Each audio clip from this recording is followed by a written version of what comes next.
성경 읽어주는 남자입니다.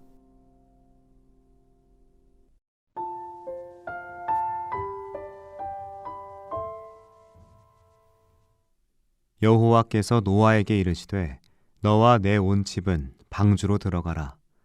내가 이 세대에 내 앞에서 의로움을 내가 보았음이니라.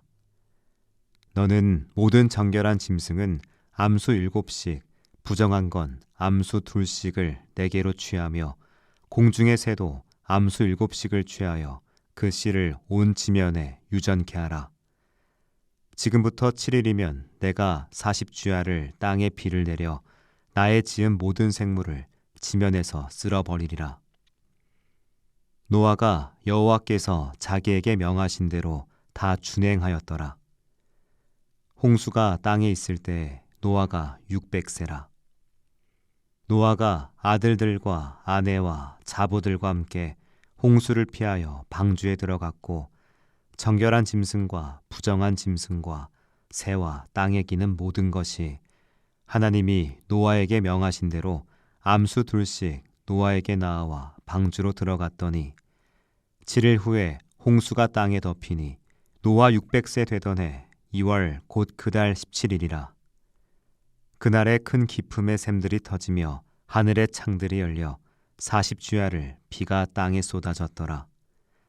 곧 그날에 노아와 그의 아들 셈, 함, 야벳과 노아의 처와 새 자부가 다 방주로 들어갔고 그들과 모든 들짐승이 그 종류대로 모든 육축이 그 종류대로 땅에 기는 모든 것이 그 종류대로 모든 새 곧 각양의 새가 그 종류대로 무릇 기식이 있는 육체가 둘씩 노아에게 나아와 방주로 들어갔으니 들어간 것들은 모든 것의 암수라.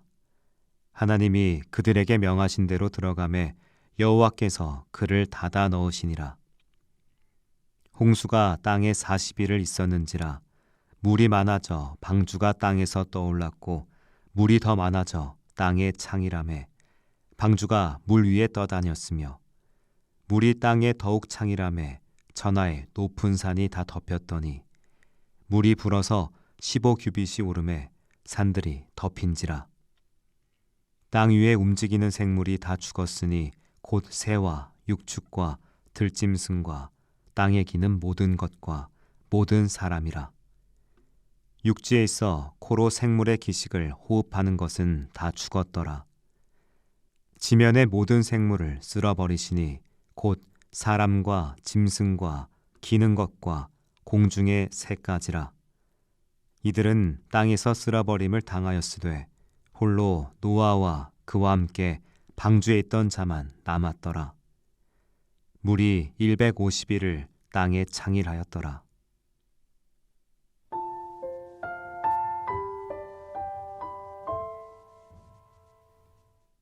우리는 견고한 바닥을 딛고 서 있는 걸 당연하게 여깁니다.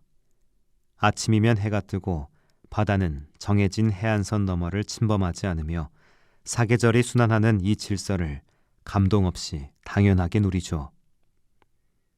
그러나 창세기 7장의 풍경은 당연하다고만 믿었던 그 모든 것들이 사실은 창조주의 거대한 손길이 기적적으로 붙들고 있는 결과임을 보여줍니다. 혼돈의 물을 갈라 땅과 하늘을 만든 창조로부터 시간이 얼마나 흘렀을까요? 기품의 샘들이 터지고 하늘의 창문들이 열리는 순간 인간이 이룩한 찬란한 문명과 질서는 눈 깜짝할 사이 수몰돼 창조 이전의 캄캄한 혼돈으로 돌아갑니다. 이 거대한 역창조의 비극 속에서 우리가 목도하는 가장 기이한 장면은 방주 안의 풍경입니다. 그곳엔 정결한 짐승뿐 아니라 부정한 짐승들도 몸을 누이고 있습니다. 인간의 윤리적 잣대로는 결코 섞일 수 없는 것들이 하나님의 품 안에서 함께 생명을 보존합니다. 태초의 혼돈을 재료 삼아 질서를 만드셨던 하나님의 창조 방식을 떠올리게 하죠. 하나님은 완벽히 정결한 존재들로만 세상을 시작하지 않으십니다. 무질서하고 부정한 것들까지도 당신의 품 안에 들이십니다. 당대 사람들의 눈에 네피림이 세운 도시는 난공불락의 요새로 보였을 겁니다. 힘이 곧 정이고 폭력이 평화의 수단이었던 그 영웅의 시대에 산꼭대기에 배를 짓는 노아의 행보는 무용하고 어리석은 광기처럼 보였을 겁니다. 그러나 물이 차오르자 반전이 일어나죠. 힘을 숭상하던 네피림의 도시는 힘의 무게를 견디지 못하고 수면 아래로 가라앉지만 하나님께 항복하며 지은 무력한 방주는 오히려 그 고통의 물 위를 유유히 떠다닙니다. 방주는 스스로 노를 저어 나가는 배가 아니죠. 키도 돛도 없이 오직 물결이 이끄는 대로 떠다니는 상자 같은 배입니다. 아니, 그 수면 위를 운행하시는 하나님의 손길에 운명을 맡긴 채 부유하는 컨테이너입니다. 창조의 새벽에 수면 위를 운행하시던 하나님의 영이 이제는 심판의 파도 위에서 생명을 담은 방주를 운행하고 계십니다. 이 이야기는 바빌로니아의 거대한 성벽 안에서 노역을 하던 이스라엘 백성들에게 주어졌습니다. 바빌로니아의 신화가 홍수의 원인을 신들의 변덕과 갈등으로 설명할 때 창세기는 단호하게 외칩니다. 홍수의 원인은 인간이 다른 인간을 억압하고 착취한 죄악이다. 너희를 압제하는 이 거대한 제국은 하나님의 질서가 거두어지면 순식간에 침몰할 네피림의 도시에 불과하다. 바빌로니아의 세계관에 나를 세우는 대항적 세계관 이야기입니다. 포로된 백성들에게 필요한 건 바빌로니아의 힘을 선망하는 노예의 마음이 아니라 비록 초라해 보일지라도 하나님의 말씀을 따라 방주를 짓는 신뢰였습니다. 우리가 의지하는 통장 잔고, 사회적 인맥, 그리고 견고해 보이는 커리어는 홍수 앞에서 우리를 지켜주지 못합니다.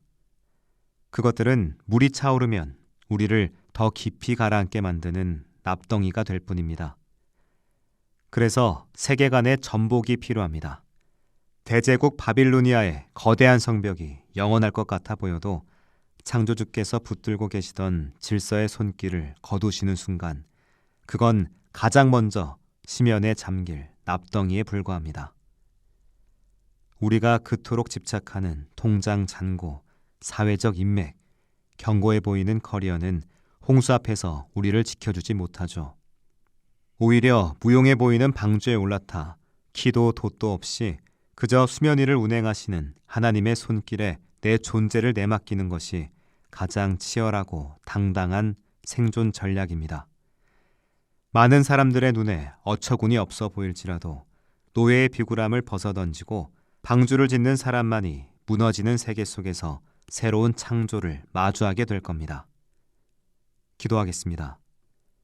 주님, 화려한 성벽에 기눌려 스스로를 노예로 전락시키지 않게 하시고 혼돈 속에서도 주님의 손길에 운명을 맡기고 혼돈 위를 당당히 걷게 하소서. 아멘.